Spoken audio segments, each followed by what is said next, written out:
太壮观了。Hello， 大家好，我是小军。今天呢，是我们最新一期的伟大的制造——山东纺织厂。前段时间呢，我们新疆棉这个事件呢，大家都知道了啊，我们遭到了很多国外品牌的联合污蔑的一个事件。原因呢，想必大家也都知道啊，无非就是美国呢想要借口来打压我们中国的这个棉纺行业，然后企图呢来主导全球的这个棉纺织行业的规则。那谁也没有想到，他们可以做出这么不要脸的事情啊！我们全国人民大家都很气愤。那从上个月呢24号呢声明被曝光到今天为止，这些企业呢至今连一句基本的道歉都没有。从赚钱做生意的角度来讲呢，我觉得这件事情啊简直不可思议。因为你要知道啊，优衣库在全球的业务呢都在亏损，韩国市场呢全线溃败，全靠中国市场来养活。耐克呢去年也在我们中国呢足足赚了20亿。所以按道理来说呢，资本都是逐利的啊，这些大企业呢他们没必要和白花花的钞票过不去。其实这些欧美的企业啊，他们站队的这个政治套路的背后啊，还是经济利益。原因是因为啊，疫情期间呢，其他国家呢疫情治理不当，然后加上呢制造业产业的不够完善，导致呢大量的纺织订单呢又回流到了我们中国。比如20年啊，我们国家呢1到12月全球的纺织品服装的出口呢2912.2亿美元啊，我们同比呢增长了9.6%，甚至接近了我们的历史最好的水平。纺织品全年的出口呢是1538.4亿美元，那同比增长了29.2%。作为一个世界上第一棉花出口国啊，那美国呢，它一直在找借口想打击我们这个中国纺织业。所以呢，在2020年7月份呢，美国农业部呢就成立了这个美国棉花信任协会组织，就要求呢所有在美的所有企业必须使用美版认证系统以及呢供应链追踪系统，以主导棉纺行业国际规则和秩序。就说白了，他们想自己说了算。那作为世界第2大棉产国呢，我们国家20年、21年呢，我们的棉花产量大概是595万吨，其中新疆棉花就占到了520万吨，全国是占了87%。新疆棉的特点呢，就是长绒棉。长绒棉呢，就是做衣服呢，它更保暖、透气、舒适性，品质呢也属于世界顶级。棉花在我们新疆呢，它的生产啊、纺织啊、加工啊以及服装啊，整个产业链呢是非常成熟了。它早已经形成一个完整的这样一个产业链和产业基地，成为解决了我们新疆当地的很多贫困人口的这个就业的重要渠道。所以你想啊，如果整个新疆棉如果都卖不出去了，那么这是新疆的一个经济上的一个打击，对地区的稳定啊，甚至包括经济都会受到影响。所以这个才是美国真正的目的。中美国政府脚踏华为，到如今呢联合抵制我们新疆棉。在和平年代，绝大多数的战争呢它是没有硝烟的，但他们的目的呢是相同的，那就是通过抑制中国的发展，来维持他们西方呢在整个世界的霸权统治。其实纺织业啊是全世界现代工业的起源。从早期呢西方国家入侵我们中国的时候呢，就是他们最早剥削和占领的领域之一。我们去山东青岛呢还参观了早期的纺织博物馆。1897年德国入侵山东的时候呢，他们就在青岛的这个仓口开设了第一家纺织厂，叫德华烧丝厂。1914年呢，日本取代了德国，侵占了青岛，又新建的叫内外棉股份有限公司。这几十年间呢，青岛的纺织工人呢备受了这种帝国主义的压迫和耻辱。新中国成立以后啊，青岛纺织职工的人数呢达到了10万人，几乎每一个青岛人都能从他们的祖辈啊、父辈中啊找到纺织人的身影。那为了更好的了解纺织业啊，我们这一期呢，我们去了全亚洲最大的纺织基地山东。包括我们了解啊，很多一些山东的纺织厂呢都在新疆呢开设了分公司。所以呢，我们准备差不多在10月份的新疆呢收棉花的季节的时候，再去新疆呢拍一期纪录片给大家看一看。Hello， 大家好，我是小军。我们现在来到的是山东聊城高唐县的一个纺织厂。我们带大家了解一下纺织厂啊如何通过一些原材料变成纱线。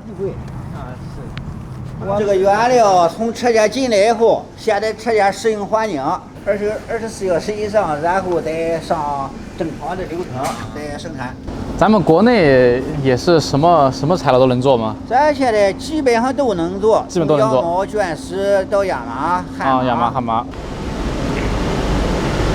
就是那边一封完了以后，上到这个设备叫抓棉机，它就连续给棉，就通过吸风的形式吸上去。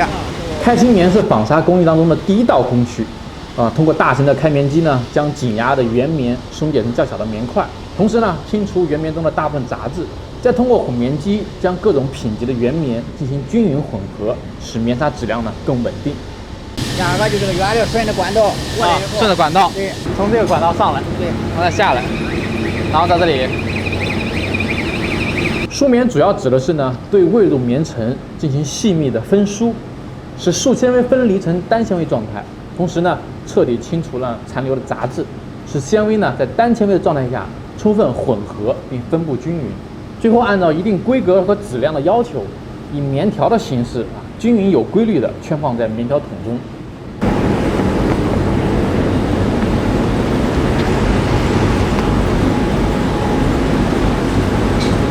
看这里，太壮观了！关键就是并条工序，就是把书面下来的条子，来到并条，这并条它的主要任务就是一个混合。因为棉条中大部分纤维还呈曲曲或弯钩状态，离最终成纱的要求呢还有很大的差距，因此呢，它们都必须要经过并条工序的加工。并条工序一般是用6至8根棉条进行并合，把棉条拉长抽细到规定重量，并进一步提高纤维的伸直平行程度，使各种不同形状的纤维呢得到充分的混合。这个容易断哈，接头接不好啊，不好接头。整个一条流点下来，所有的一切大部分都可以用全部自动化的机器来完成，这个我觉得非常了不起。那边割来的粗纱，然后到这边来进一步抽长拉细，那就变成做衣服的这种纱线了。哦，现在变得很细了，刚才还是这么粗。将细纱抽细到生产工艺所需的细度，使纤维伸直平行，成为具有一定粘度、一定强度的细纱。之后加碾后的细纱卷绕在铜管上，制成一定大小和形状的管纱。那细纱呢是纺织呢非常重要的工序，细纱的产量呢也是决定了纺织厂机器的配备和规模的一个依据。太壮观了！这是制落工序。制落工序主要将管纱卷绕成容量大、体积好，并且具有一定密度的筒子，然后清除纱线上部分的杂质，以提高纱线的品质。做成这种大卷装的通车，供下的工序使用。织布厂、针织厂，这个就可以满了以后就可以出厂了，直接用了。这个东西一个是吹气，一个是吸气，清洁这些毛毛，所以这个空间里面，你看我没戴口罩，但是嘴里面都不会有毛，特别卫生干净。纺织厂呢是服装的第一个工序，有了这个纱线以后呢，才可以纺布，有了布呢，我们才能做衣服大家才能穿到衣服。在自媒体行业，应该我们是第一个开到这么大规模、这么专业的纺织厂。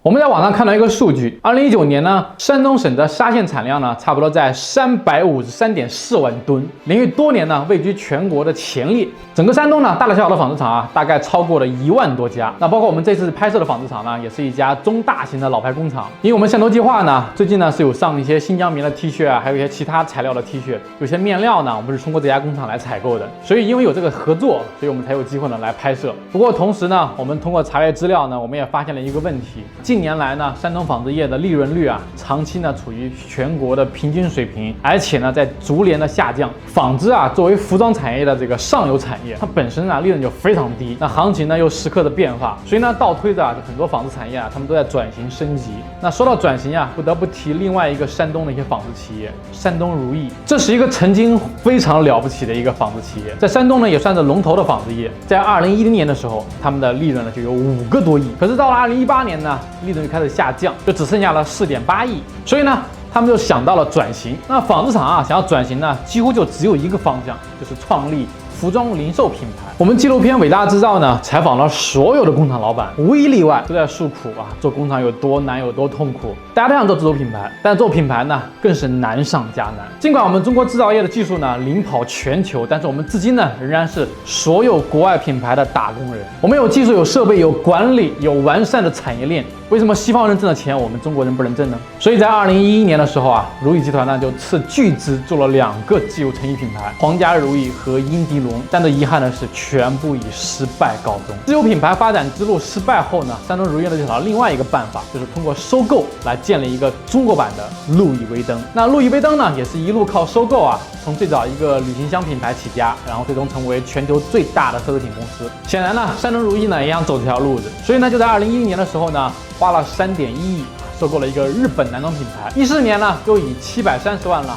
收购了一个德国的男装品牌，又在2016年的时候又以95.77亿收购了一个法国的轻奢集团，以及呢17年又以19.2亿呢收购香港的一个男装品牌，同年呢又7.8亿收购了一个英国的品牌，紧接着又是8912万收购了一个以色列的男装品牌，18年呢又以47.25亿收购了一个瑞士奢侈品牌。那最大的一笔投资呢是发生在2019年，以179亿人民币啊收购了美国英威达旗下的一个莱卡纤维。所以呢前后呢，从2010年呢，山东如意呢在各个品牌的收购上呢，总共花了差不多是350多个亿，而他们每年的营收呢，差不多只有5个亿左右。有一个直接的问题就来了，这么多钱从哪来的？没错，跟你们想的一样，是借来的。那如意的前身呢，是建于1972年的山东济宁毛织厂，是一个100%的国有企业。那后期经过多次的改革改制啊，成为一家呢混合所有制的一些跨国企业。那我们查到啊，山东如意的股东呢，有一个是中国财政部，那么它有呢31.86%的股权，另一个股东呢是济宁市政府啊，拥有呢16.3%的股权。国家就像照顾自己的亲生孩子一样啊，给了如意呢100%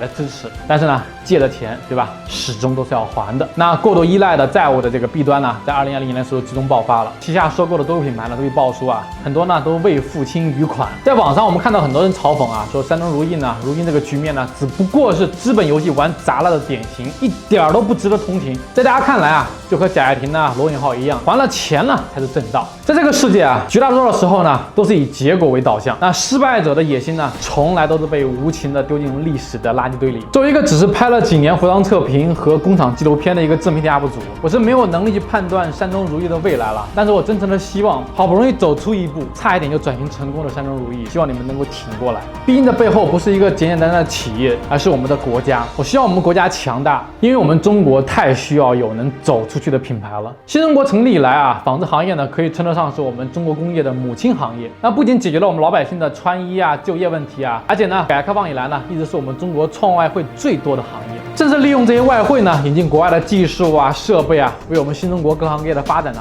奠定了基础。如今呢，中国作为全球最大的服装生产和制造基地，纺织行业呢却是整个服装产业当中利润最低的环节。山东纺织就像是中国大部分民族工业的一个缩影，干着最累的活，赚着最少的钱。难道我们就甘心做一辈子国外品牌的打工人吗？中国制造业需要探索者和先行者去改变当前这个局面。我们只有一代人又一代人去努力这样做，那么我们才会真的能够改变如今我们中国在全球产业链当中打工人的身份，去重塑我们自己的文化影响力和文化自信，做我们自己的品牌。只有这样，中国制造业才会有未来。